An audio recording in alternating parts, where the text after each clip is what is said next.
Hello! Welcome to my channel. Sa araw na to, nag-bake po ako ng salted baked fish. Ipapamahagi ko po sa inyo kung paano ko po ito ginawa. Kaya tara, samahan niyo po ako at mag-intro muna tayo.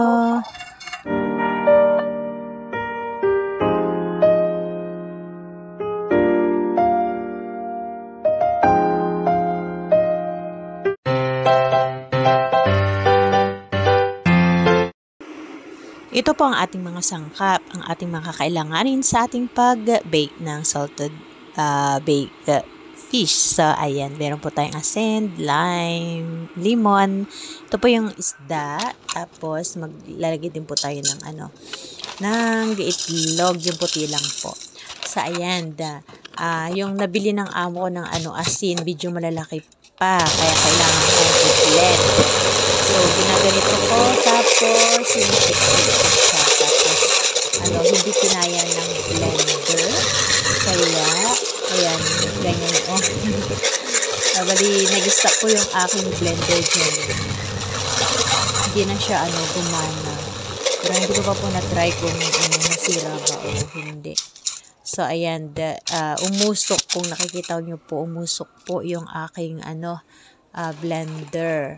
Kaya, naisipan ko na lang po na, yung dikdikin na lang. So, dinikdik ko na lang po. Kaya lang, hindi ko po kaya. Kaya, nagpasama ako sa aking alaga. So, ayan, tinitignan ko yung kung ano nangyari doon sa blender. So, wala pong nangyari. So, ayan, ganun pa rin po, kalalaki. So, ayan kung pakita ko po sa inyo. Malalaki po kasi nabili niya. Wala siyang nabiling yung pino ba ng konti. So, ayan. So, ayan. Malalaki po. Kaya kinakailangan na gamitan ko na ganito. So, ayan. Dinigdig ko po. Ayan. Ayan. Yung aking panganay ang gumawa. Tinulungan niya ako kasi mahirap palang magganito lalo na nakaupo ka sa lapag. Ayan. Tsaka po, kinakailangan ko pong dikdikin tang ganito kasi sabi ko nga kanina medyo malalaki siya. Kung alam niyo po yung yung mga may gumagamit ng tawas ba. Ganon. So ayan, kailangan natin dikdikin. Hindi naman po kasi pwede yung yung pinong-pino. So, ito na po yung finished product. Finished product. Yan. Tapos yung lemon. Ayan po yung lemon. Hinati ko na po at hinahiwa ko ng ganyan. Tapos, maglalagay na po ako dito ng white egg. White egg lang po ang aking ilalagay. So, ayan. Dinirekta ko na po. Ayan.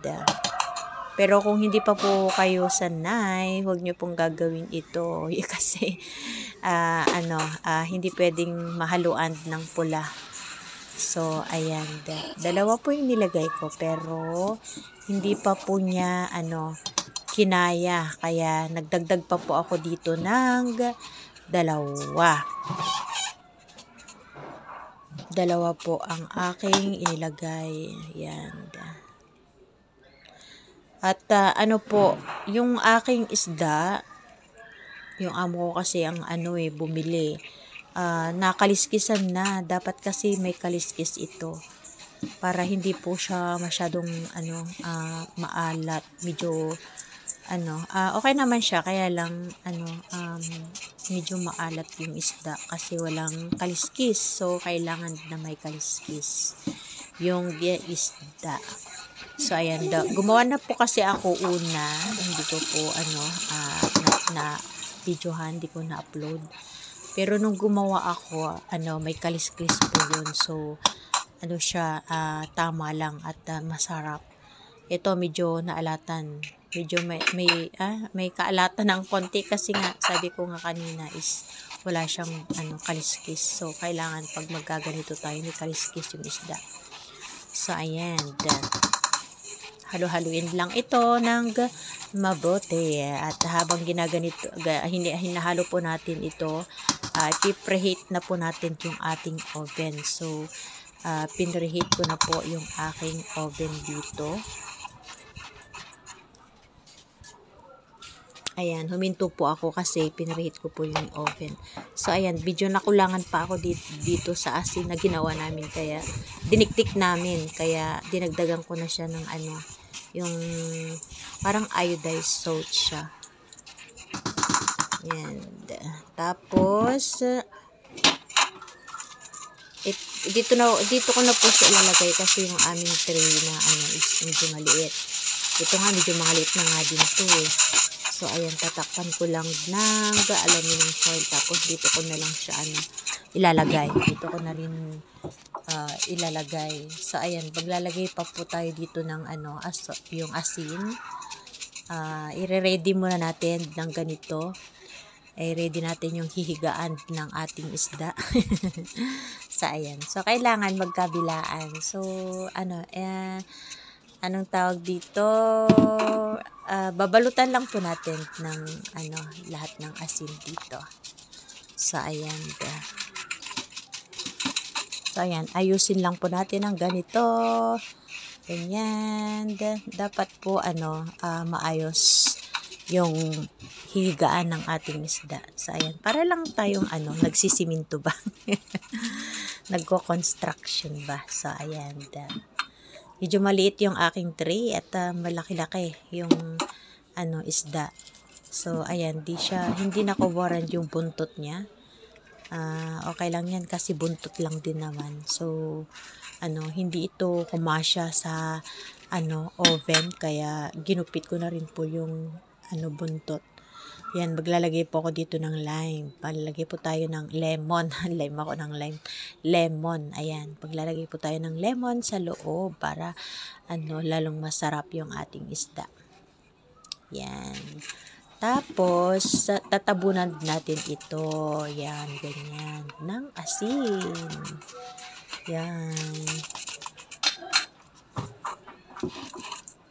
Ayan tignan niyo yung aking yung buntot ng aking isda.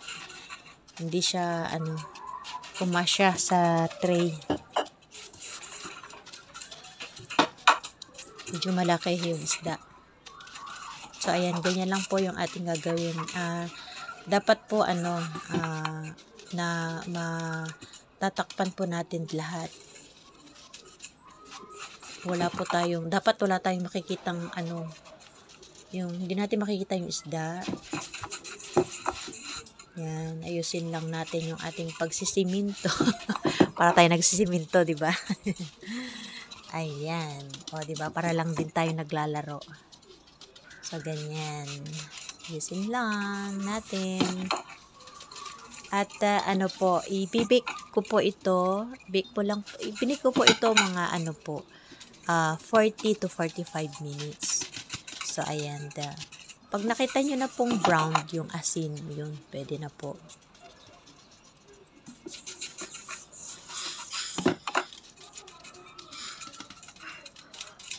Yan, medyo kanina nakalabas pa yung ating lime, pero ngayon natakpan na natin. So, ayan, ayusin natin mabuti yung ating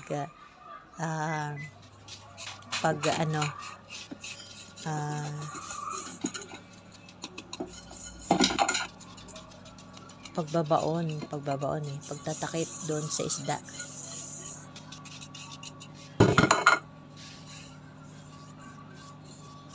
Madali lang po ito. Nahirapan lang ako kasi yun nga sabi ko nga nagdiktik pa ako ng asin.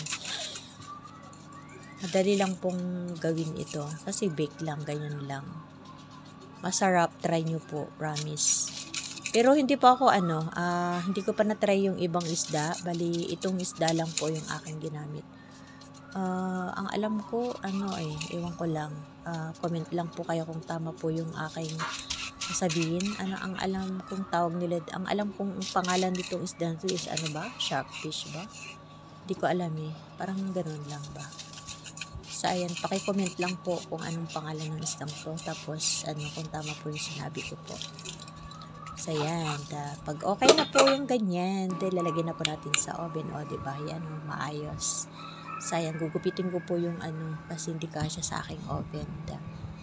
Yun. O, diba? Ang ganda. So, ayan lang po. Maraming salamat pong muli sa inyong patuloy na panonood. So, ayan, 200. Ibibig ko po ito ng 200 degree. Tapos, ayun, 40 to 45 minutes.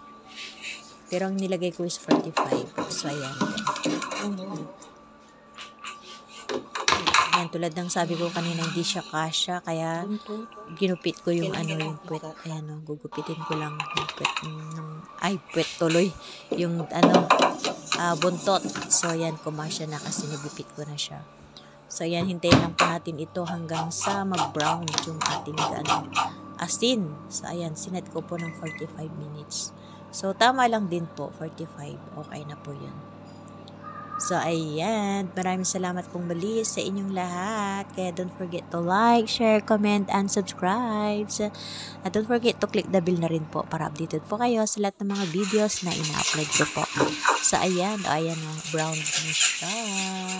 So, ayan. Pag ganyan, okay na po yan. Ayan. Paparinig ko po ito sa inyo kung gaano katigas ito. Sobrang tigas nito. O, yan. Matigas na paligas. Parang simento nga. So, ayan. Excited yung aking bunso. Si Bunso ang magka-crack na. O, yan. Hawla mo siya. O, so, ayan. Natatakot ako baka madurog yung isda sa kakapukpuk eh.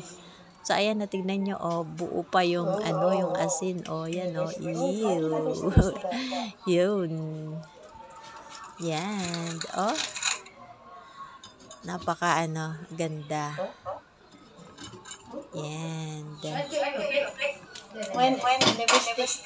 So, ayan, kaya sa, sobrang excited din nila. So, ayan, kami dyan, ilan kami?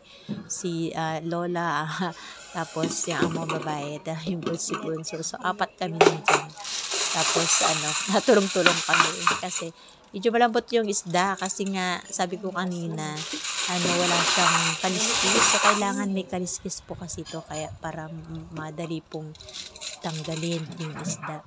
So, ayan, kaya kinailangan na tinulungan ako ni Lola. Nailapit yung, yung, anong tawag dito, yung plato. So, ayan, malambot siya. So, ayan, papakita ko din po sa inyo kung paano ko po ito babalatan mamaya. So, binalatan ko na po, binalatan ko pagkabalat. So, yun, kung kakainin yung balat kasi maalat na maalat. Yun. So, ayan, tatanggalin lang po natin yung balat.